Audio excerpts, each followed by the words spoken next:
Hi, welcome to the Ronci Report. It's Monty Burris with the Trust Realty Group at Keller Williams Referred Urban, and I'm your High Park Roncesvalles specialist for the group. I want to talk about one property today, and that is 23 Boustead Avenue.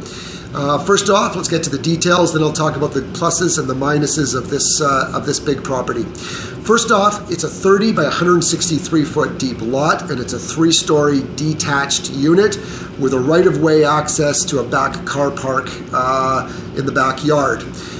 So there's a little bit of the details, listed for $1.199 million. Now we'll talk a little bit about the house and some of the negatives and some of the positives. It's a good-sized property on a good-sized lot, as I mentioned.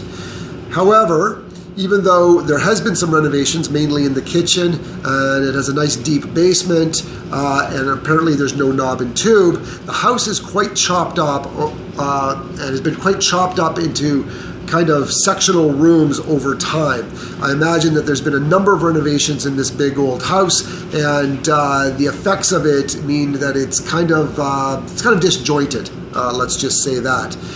There's 2 doors, for example, leading to the backyard, one of which is in the dining room that isn't really used. It's kind of boarded up, but it still remains there, and it's a bit of an eyesore.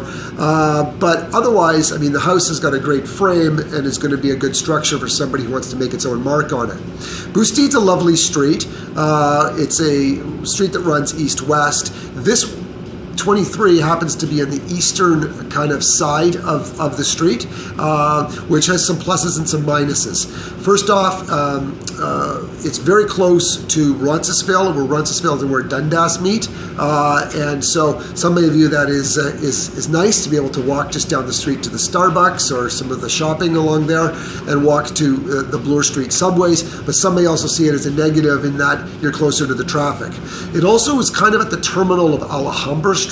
Alhambra comes down and bumps into Boustead at a T, and this is kind of almost at the base of that, so you might get some traffic coming down Alhambra as well. The home definitely needs some work, although it is live-in ready, and I think that's reflected in the $1.199 price. It's going to receive a lot of attention because, quite honestly, it's the only 3-story detached in the neighborhood for sale right now, and so I would expect to be multiple offers on offer date, which is Tuesday. Whoever does buy this house, I would likely think will move in, figure it out, and then do the renovations in a year or two's time, because that's the kind of state that it's in. Anyway, that's 23 Boustead Avenue. My name is Monty Burris for the Ronci Report, and I'm your High Park Roncesvalles specialist. Stay warm, folks.